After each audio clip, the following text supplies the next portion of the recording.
ನಮಸ್ಕಾರ ವೀಕ್ಷಕರೇ, ನೀವು ನೋಡ್ತಾ ಇದ್ದೀರಾ ಧರ್ಮದರ್ಪಣ ಕಾರ್ಯಕ್ರಮ powered by Srivaru Silks Chikkapete Bengaluru. ವೀಕ್ಷಕರೇ, ಅವರಿವರ ಚಿಂತೆಯನ್ನ ಬಿಟ್ಟು ಬಿಡೋಣ, ನಮ್ಮ ತಪ್ಪನ್ನ ನಾವು ತಿದ್ದಿಕೊಳ್ಳೋಣ, ಪರರ ಸದ್ಗುಣಗಳನ್ನ ಸ್ವೀಕರಿಸೋಣ, ನಮ್ಮ ಬುದ್ಧಿಯನ್ನ ನಾವು ಬೆಳೆಸಿಕೊಳ್ಳೋಣ ಎಂಬ ಕವಿವರ್ಯರ ನುಡಿಮುತ್ತಿನಿಂದ ಇಂದಿನ ನಮ್ಮ ಧರ್ಮದರ್ಪಣ ಕಾರ್ಯಕ್ರಮದ ಸಂಚಿಕೆಯನ್ನ ಆರಂಭಿಸೋ ಸಮಯ ಆಗಿದೆ. ಇಂದಿನ ಸಂಚಿಕೆಗೆ ನಿಮ್ಮೆಲ್ಲರಿಗೂ ಕೂಡ ಆದರದ ಪ್ರೀತಿಪೂರ್ವಕ ಸ್ವಾಗತ. ನಾನು ನಿಮ್ಮ ನಿರೂಪಕಿ ಮಾಧವಿ. ಇಂದು ನಮ್ಮೊಂದಿಗಿದ್ದಾರೆ ಜ್ಯೋತಿಷ್ಯ ಪಾರಂಗತರಾದಂತಹ ಶ್ರೀಯುತ ಹಂಡ್ರಮನೆ ಗೋಪಾಲಕೃಷ್ಣ ಗುರುಜಿಯವರು. ಬನ್ನಿ ಇವರನ್ನ ಇಂದಿನ ಸಂಚಿಕೆಗೆ ಸ್ವಾಗತಿಸೋಣ. ನಮಸ್ಕಾರ ಗುರುಜಿ, ಇಂದಿನ ಸಂಚಿಕೆಗೆ ಸ್ವಾಗತ. ನಮಸ್ಕಾರ ಗುರುಜಿ, ಮೊದಲನೆಯದಾಗಿ ನಮ್ಮ ವೀಕ್ಷಕರಿಗೆ ಇಂದಿನ ಪಂಚಾಂಗದ ವಿವರ ಹಾಗೂ 12 ರಾಶಿಗಳ ಫಲಾನುಫಲಗಳ ಬಗ್ಗೆ ಮಾಹಿತಿಯನ್ನ ನೀಡ್ತೀರಾ? ಸಚ್ಚಿದಾನಂದ ರೂಪಾಯ ಬಿಂದುನಾದಾಂತರಾತ್ಮನೆ ಆದಿಮಧ್ಯಾಂತ ಶೂನ್ಯಾಯ ಗುರುಣಾಂಗುರವೇ ನಮಃ. ನಂದನನಾಮ ಸಂವತ್ಸರ ಉತ್ತರಾಯಣ ಋತು ವೈಶಾಖ ಶುಕ್ಲ 15 ಅಂದರೆ ಹುಣ್ಣಿಮೆ ಭಾನುವಾರ, ಸ್ವಾತಿ ನಕ್ಷತ್ರ ಕೇವಲ 54 ಲಿಪ್ತಿ, ನಂತರ ವಿಶಾಖ ನಕ್ಷತ್ರ 55 ಘಟಿ, ವ್ಯತಿಪಾತ ಯೋಗ ಭವಕರಣ. ಇವತ್ತಿನ ರಾಹುಕಾಲ 5 ಗಂಟೆ 4 ನಿಮಿಷದಿಂದ 6 ಗಂಟೆ 38 ನಿಮಿಷದವರೆಗೆ, ಗುಳಿಕ ಕಾಲ 3 ಗಂಟೆ 29 ನಿಮಿಷದಿಂದ 5 ಗಂಟೆ 4 ನಿಮಿಷದವರೆಗೆ. ದಿನಾಂಕ 6/5/2012. ವಿಶೇಷವಾಗಿ ಇವತ್ತು ಬುದ್ಧ ಪೌರ್ಣಿಮೆ. ಈ ಬುದ್ಧ ಜಯಂತಿಯನ್ನು ನಮ್ಮ ದೇಶದಲ್ಲಿ ಆಚರಣೆ ಮಾಡುವಂತಹ ಒಂದು ವಿಚಾರ ನಿಮಗೂ ಗೊತ್ತಿರಬಹುದು, ಎಲ್ಲ ವೀಕ್ಷಕರಿಗೂ ಗೊತ್ತಿದೆ. ಈ ಬುದ್ಧ ಏನು ಮಾಡಿದ ಜೀವನದಲ್ಲಿ ಅಂತ ಕೇಳಿದರೆ, ಮೊದಲನೆಯದಾಗಿ ಈಗ ನೀವು ಇಲ್ಲಿ ಹೇಳಿದ್ರಲ್ಲ, ಬೇರೆಯವರ ತಪ್ಪುಗಳನ್ನು ನಾವು ಹುಡುಕುವುದು ಬೇಡ, ನಮ್ಮ ತಪ್ಪುಗಳನ್ನು ಮೊದಲು ತಿದ್ದಿಕೊಳ್ಳೋಣ ಅಂತ. ಬುದ್ಧನೂ ಸಹಿತ ಇಂತಹ ವಚನಗಳನ್ನೇ ಹೇಳಿದ. ಆ ವಚನದಿಂದಲೇ ಅವನು ತನ್ನ ನಿತ್ಯ ಜೀವನದಲ್ಲಿ ಉತ್ತಮವಾದಂತಹ ಒಂದು ಪದವಿಯನ್ನು ಪಡೆದದ್ದಲ್ಲದೆ ಅನೇಕ ಯುಗಗಳ ಕಾರಣೀಕರ್ತರಲ್ಲಿ ಅವನೂ ಸಹಿತ ಒಬ್ಬನಾದ. ಈ ಕಲಿಯುಗ ಅಂತ ಹೇಳುವಲ್ಲಿ ಬುದ್ಧನೂ ಸಹಿತ ತನ್ನದೇ ಆದಂತಹ ಒಂದು ಸಾಧ್ಯತೆಯನ್ನು ಮಾಡಿಕೊಂಡು ಹೋದ. ಇದು ಮಹಾವಿಷ್ಣುವಿನ ಅವತಾರವೆಂದು ಕೆಲವು ಜನ ಅವರನ್ನು ಪೂಜಿಸ್ತಾರೆ. ಅವನು ತನ್ನ ಏನು ಉಪದೇಶ ಇದೆ ಆ ಉಪದೇಶದಿಂದ ಜಗತ್ತಿಗೆ ಗುರುವಾಗಿ ಹೊರಹೊಮ್ಮಿದ್ದಾನೆ. ಅಂಥವರ ಜಯಂತಿಯನ್ನು ನಾವು ಇವತ್ತು ಆಚರಣೆ ಮಾಡ್ತಾ ಇದ್ದೇವೆ. ಜೀವನ ಒಂದು ದುಃಖಮಯವಾದದ್ದು, ಇದು ಪರಿಪೂರ್ಣವಾದದ್ದಲ್ಲ. ಆಸೆಯೇ ದುಃಖಕ್ಕೆ ಕಾರಣ. ಆಶಾತ್ಯಾಗಕ್ಕೆ ಸನ್ಮಾರ್ಗವನ್ನು ಹಿಡಿಯಬೇಕು ಮೊದಲಾದ 4 ಗುಣಗಳನ್ನು ಅವನು ಜಗತ್ತಿಗೆ ಪ್ರಚುರಪಡಿಸಿದ. ಅದಲ್ಲದೆ ಅದನ್ನೇ ವಿಸ್ತಾರವಾಗಿ ಮಾಡಿರುವಂತಹ ಅವನ ಶಿಷ್ಯರು ಸದಷ್ಟಾಂಗ ಮಾರ್ಗ ಎನ್ನುವಂತಹ ಮಾರ್ಗವನ್ನು ಜಗತ್ತಿಗೆ ಬೋಧಿಸಿದರು. ಅದರಿಂದ ಮುಖ್ಯವಾದಂತಹ ತ್ರಿಪಿಟಕ ಎನ್ನುವಂತಹ ಒಂದು ಗ್ರಂಥ ಇವರಲ್ಲಿ ಬಹಳ ಪ್ರಸಿದ್ಧವಾಗಿದೆ. ಈ ಬುದ್ಧನ ಏನು ಹುಟ್ಟಿದೆ ಅದು ಶುದ್ಧೋಧನ ರಾಜನಿಂದ. ಆ ರಾಜ ಇವನನ್ನು ಬೆಳೆಸಬೇಕು ಅಂತ ಅನೇಕ ದಿವಸಗಳವರೆಗೆ ಭೋಗದ ಲಾಲಸೆಯಲ್ಲಿ ಬೆಳೆಸಿದರೂ ಆ ಭೋಗವನ್ನು ತ್ಯಾಗ ಮಾಡಿ ಒಂದು ಬೋಧಿಯ ಮರದ ಕೆಳಗಡೆ ಇವರಿಗೆ ಜ್ಞಾನೋದಯವಾಯಿತು. ಅಂದಿನಿಂದ ಬೋಧಿಸತ್ವನು ಬುದ್ಧನಾದ. ಆ ಬುದ್ಧನು ಹುಟ್ಟಿದ್ದು ಮತ್ತು ಅವನಿಗೆ ಜ್ಞಾನೋದಯವಾಗಿರುವುದು ಮತ್ತು ಅವನು ಈ ಬುದ್ಧನು ಈ ಲೋಕವನ್ನು ಬಿಟ್ಟಿರುವಂತಹದ್ದು 3 ಒಂದೇ ದಿವಸ ಆಗಿರುವುದರಿಂದ ಅದನ್ನು ಬುದ್ಧ ಜಯಂತಿ ಅಂತಾಗಿ ಆಚರಣೆ ಮಾಡ್ತಾರೆ. ಒಬ್ಬ ಹುಟ್ಟು, ಒಬ್ಬನ ಸಾವು, ಒಬ್ಬನ ಜ್ಞಾನೋದಯ 3 ಸಹಿತ ಒಂದೇ ದಿವಸ ಆಗುವಂತಹದ್ದು ಒಂದು ವಿಶೇಷ. ಇದು ಬುದ್ಧನ ಜೀವನದಲ್ಲಿ ಆಗಿದೆ. ಅವನ ಹುಟ್ಟುವಿಕೆಗೆ ಕಾರಣ ಯಾವ ದಿವಸವೋ ಅದೇ ದಿವಸ ಅವನ ಮರಣ ಆಗಿದೆ. ಆದ್ದರಿಂದಲೇ ಆ ನಿರ್ವಾಣವನ್ನು ಸಹಿತ ಜಯಂತಿ ಎನ್ನುವುದಾಗಿ ಆಚರಣೆ ಮಾಡ್ತಾರೆ. ಇನ್ನು ಇವತ್ತಿನ ಪಂಚಾಂಗವನ್ನು ನಾವು ವೀಕ್ಷಣೆ ಮಾಡಿ ಆಗಿದೆ. ಈಗ ರಾಶಿ ಫಲವನ್ನು ವೀಕ್ಷಣೆ ಮಾಡುವ. ಮೊದಲನೇದಾಗಿ ಮೇಷರಾಶಿ. ಮೇಷರಾಶಿಯವರಿಗೆ ಬುಧ ಸೂರ್ಯ ಗುರು ಲಗ್ನದಲ್ಲಿ, ದ್ವಿತೀಯದಲ್ಲಿ ಶುಕ್ರ ಕೇತು, ತೃತೀಯದಲ್ಲಿ ಗ್ರಹರಿಲ್ಲ, ಚತುರ್ಥದಲ್ಲಿ ಇಲ್ಲ, ಪಂಚಮದಲ್ಲಿ ಮಂಗಳ, ಸಪ್ತಮದಲ್ಲಿ ಚಂದ್ರ ಶನಿ, ಅಷ್ಟಮದಲ್ಲಿ ರಾಹು. ರಾಶಿಯ ಫಲವನ್ನು ಪ್ರತಿ ದಿವಸದಲ್ಲಿಯೂ ನಾವು ಹೇಳ್ತಾ ಇದ್ದೇವೆ. ಅದೇ ರೀತಿಯಾಗಿ ಇವತ್ತು ಸಹಿತ ರಾಶಿಯ ಫಲವನ್ನು ಮಾತ್ರ ಹೇಳ್ತೇವೆ, ಇದು ವಾರದ ಫಲ ಅಲ್ಲ. ಮೇಷರಾಶಿಯಲ್ಲಿ ಜ್ವರದಿಂದ ಬಳಲುವಿಕೆ ಮತ್ತು ವಿನಾಕಾರಣ ಚಿಂತೆ, ಉದ್ಯೋಗ, ಸ್ವಜನ ಕಲಹ, ದೇಹಾಯಾಸ, ಪ್ರವಾಸ, ಗುರುಜನರಿಂದ ತೊಂದರೆ ಮೊದಲಾದವುಗಳು ಮೇಷರಾಶಿಯವರಿಗೆ ಇವತ್ತಾಗಲಿದೆ. ಗುರು ಲಗ್ನದಲ್ಲಿದ್ದು ಗುರುಜನರ ತೊಂದರೆಯನ್ನು ಉಂಟು ಮಾಡ್ತಾನೆ. ಜೀವನದಲ್ಲಿ ಬಳಲಿಕೆ ಸೂರ್ಯ ಇರುವುದರಿಂದ ಬರುತ್ತೆ. ಅದೇ ರೀತಿಯಾಗಿ ಬುಧನೂ ಸಹಿತ ಉದ್ಯೋಗದಲ್ಲಿ ಸ್ವಜನರಿಂದ ಕಲಹವನ್ನು ಉಂಟು ಮಾಡುತ್ತಾನೆ, ದೇಹಾಯಾಸ ಉಂಟಾಗುತ್ತೆ, ಪ್ರವಾಸದಲ್ಲಿ ಭೀತಿ ಮೊದಲಾದವುಗಳು ಲಗ್ನದಲ್ಲಿ ರಾಶಿಯಲ್ಲಿ ಬುಧ, ಸೂರ್ಯ ಮತ್ತು ಗುರು ಇರುವುದರಿಂದ ಸಾಧ್ಯತೆ ಇದೆ. ಅದರಿಂದ ಅವರು ಈಶ್ವರನಲ್ಲಿ ಅಭಿಷೇಕವನ್ನು ಮಾಡಬೇಕು, ಈಶ್ವರಾರಾಧನೆಯನ್ನು ಮಾಡುವುದರಿಂದ ಅವರಿಗೆ ಶುಭವಾಗಲಿ ಅಂತ ಹಾರೈಸ್ತೇವೆ.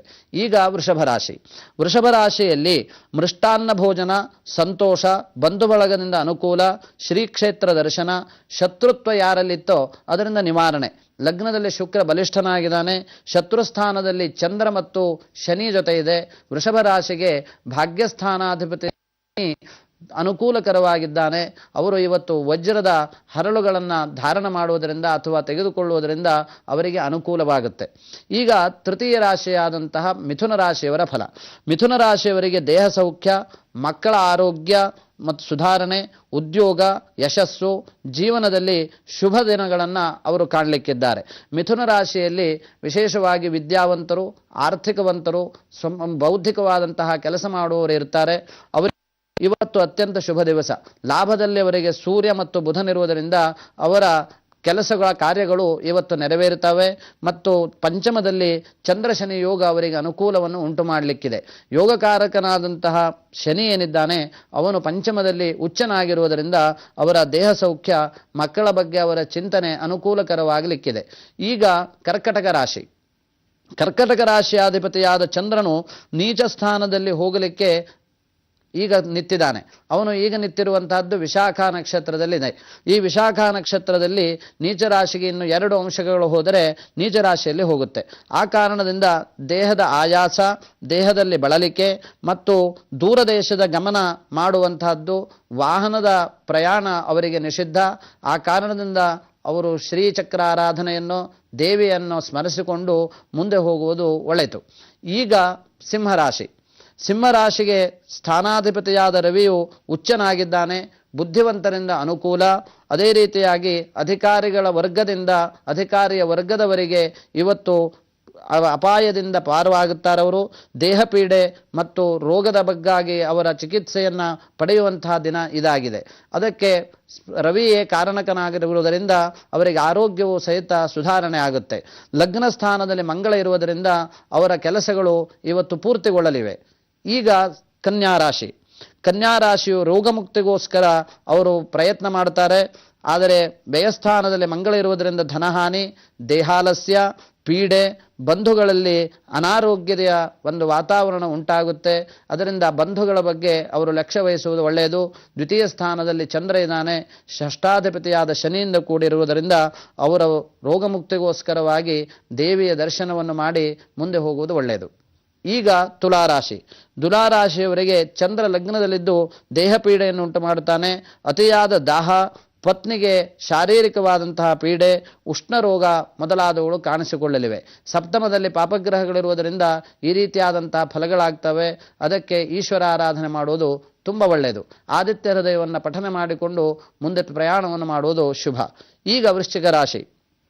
ವೃಶ್ಚಿಕ ರಾಶಿಯವರಿಗೆ ಕಾರ್ಯಹಾನಿ, ವೇದ ವಿಚಾರ, ಚಂದ್ರನಿಂದ ಮಾನಸಿಕವಾದಂತಹ ಪೀಡೆ, ಸ್ತ್ರೀಯರಿಗೆ ರೋಗೋಪದ್ರವ, ವಿದ್ಯಾರ್ಥಿಗಳಿಗೆ ಅನುಕೂಲ ಉಂಟಾಗಲಿದೆ. ವೃಶ್ಚಿಕ ರಾಶಿಯಲ್ಲಿ ರಾಹು ಇದ್ದಾಗಲೂ ದ್ವಿತೀಯ ಮತ್ತು ಪಂಚಮಾಧಿಪತಿಯಾದ ಗುರುವು ಅನುಕೂಲಕರವಾಗಿರುವುದರಿಂದ ಮತ್ತು ಚಂದ್ರನ ಮೇಲೆ ಗುರು ದೃಷ್ಟಿ ಇರುವುದರಿಂದ ವಿದ್ಯಾರ್ಥಿ ವರ್ಗಕ್ಕೆ ಬಿಟ್ಟು ಉಳಿದವರಿಗೆ ಅನುಕೂಲಕರವಾಗಿಲ್ಲ. ಇದರ ದೋಷ ನಿವೃತ್ತಿಗಾಗಿ ಅವರು ವಿಷ್ಣುವನ್ನು ಸ್ಮರಣೆ ಮಾಡಿಕೊಳ್ಳಬೇಕು, ಗಣಪತಿಯನ್ನು ಆರಾಧನೆ ಮಾಡುವುದು ಒಳ್ಳೆಯದು. ಈಗ ಧನುರಾಶಿ. ಧನುರಾಶಿಗೆ ರಾಶ್ಯಾಧಿಪತಿಯಾದ ಗುರುವು ಪಂಚಮದಲ್ಲಿದ್ದು ಮಕ್ಕಳ ಅಭಿವೃದ್ಧಿಯ ಬಗ್ಗೆ ನೀವು ಯೋಚನೆ ಮಾಡ್ತೀರಿ. ಮಕ್ಕಳ ಅಭಿವೃದ್ಧಿಯ ಬಗ್ಗೆ ಯೋಜನೆಯನ್ನು ಮಾಡಿದರೆ ಅದು ಇವತ್ತು ಸಕ್ಸಸ್ ಆಗುತ್ತೆ. ಅದಲ್ಲದೆ ಧನ ಸಂಪತ್ತು ನಿಮಗೆ ಬರುತ್ತೆ.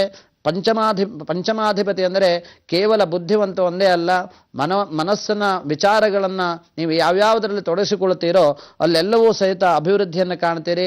ಸುಖಾದಿಗಳು ಲಭ್ಯವಾಗುತ್ತೆ. ಬುದ್ಧಿವಂತರ ಸಹಯೋಗ ನಿಮಗೆ ದೊರಕುತ್ತೆ.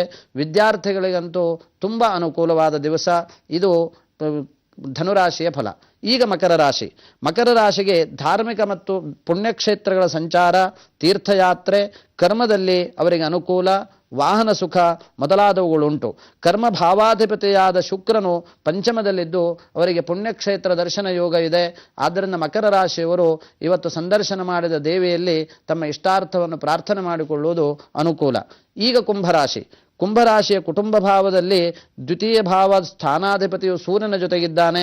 ಷಷ್ಠಾಧಿಪತಿಯಾದ ಚಂದ್ರನು ಲಗ್ನ ರಾಶಿಯಾಧಿಪತಿಯಾದ ಶನಿಯ ಜೊತೆಗಿರುವುದರಿಂದ ಕುಟುಂಬದಲ್ಲಿ ಆರೋಗ್ಯದ ಸಮಸ್ಯೆ ಉಲ್ಬಣವಾದೀತು, ದುಃಖದ ವಾತಾವರಣ ಮೂಡಿತು. ಭೂಮಿಯ ಸಂಪತ್ತಿನಿಂದ ನಿಮಗೆ ಕೆಲವೊಂದಷ್ಟು ಅನುಕೂಲವಾಗುವುದಿದ್ದರೂ ಸಹಿತ ಅದು ತಡೆಯುಂಟಾಗುವಂಥ ಸಾಧ್ಯತೆ ಇದೆ. ಎಚ್ಚರಿಕೆಯನ್ನು ವಹಿಸಬೇಕು. ಈಶ್ವರನನ್ನು ಅಭಿಷೇಕ ಮಾಡಿ, ತಿಲಾರ್ಚನೆ ಮಾಡಿ, ಅದೆಲ್ಲವೂ ನಿಮಗೆ ಅನುಕೂಲಕ್ಕೆ ಬರಲಿದೆ. ಈಗ ಮೀನರಾಶಿಯಲ್ಲಿ ಪ್ರಯಾಣ ಸ್ಥಾನದಲ್ಲಿ ಚಂದ್ರನಿರುವಂತಹದ್ದು ಅನುಕೂಲವಲ್ಲ. ಅದು ದೇಹ ಪೀಡೆಯನ್ನು ಕೊಡುತ್ತೆ. ಗುರುವಿನ ಅನುಗ್ರಹದಿಂದ ಮಾನಸಿಕ ಸಮಾಧಾನವಾಗಬಹುದು. ಆ ಕಾರಣದಿಂದ ನೀವು ಗುರುವಿನ ಒಂದು ದರ್ಶನ ಮಾಡಿ, ವಿದ್ಯಾಭಿವೃದ್ಧಿ ಯೋಗ ನಿಮಗೆ ಬಂದರೂ ಸಹಿತ ಮಧ್ಯದಲ್ಲಿ ನಿಲ್ಲುವಂತಹ ಸಾಧ್ಯತೆ ಇದೆ.